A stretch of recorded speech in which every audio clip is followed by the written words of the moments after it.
खुद की खातिर न जमाने के लिए जिंदा हूं, मैं तो सिर्फ अपने आप को बचाने के लिए जिंदा हूं।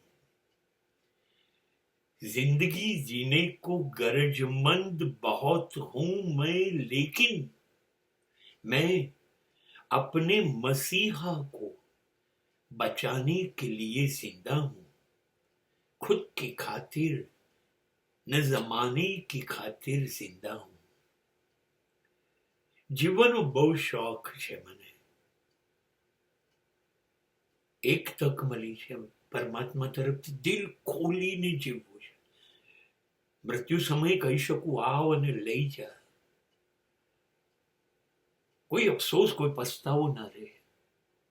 ચલ જોડે જતા રહીએ એવું જીવવાની તક મળી છે ખુદ કી ખાतिर.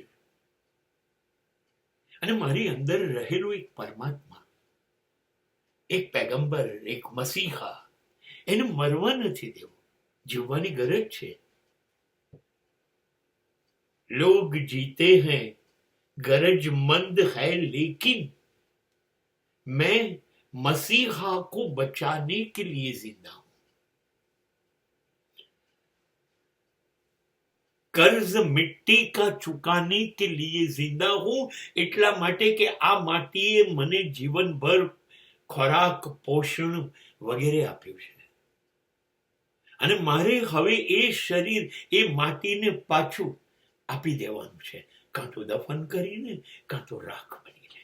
कर्ज मिट्टी का चुकाने के लिए जिंदा हूं. સંબંધો માટે નથી જીવતો હું. આ સંબંધો મને લાગણી કે પ્રેમ આપી શકે એટલા માટે જીવું છું? જી ના, એ તો ક્યારેય કોઈને એને આપ્યું નથી ને આપશે નહીં.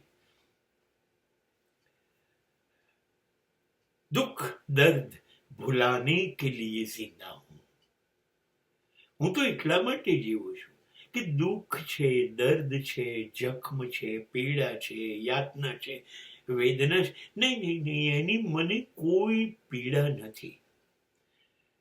મને એવું છે કે માલિકે મને સરસ જન્મ આપ્યો છે, હું સરસ રીતે મૃત્યુ પામું, કોઈ પસ્તાવા વગર, કોઈ અફસોસ વગર. અને મારો માલિક ખુશ થાય કે મારો દીકરો મારું ઋણ ચૂકવ્યું, ધરતીનું ઋણ ચૂકવ્યું, અને કોઈ ફરિયાદ વગર મારી પાસે પાછો આવી રહ્યો છે. એટલા માટે હું જીવવા આવ્યો છું અને જીવીશ.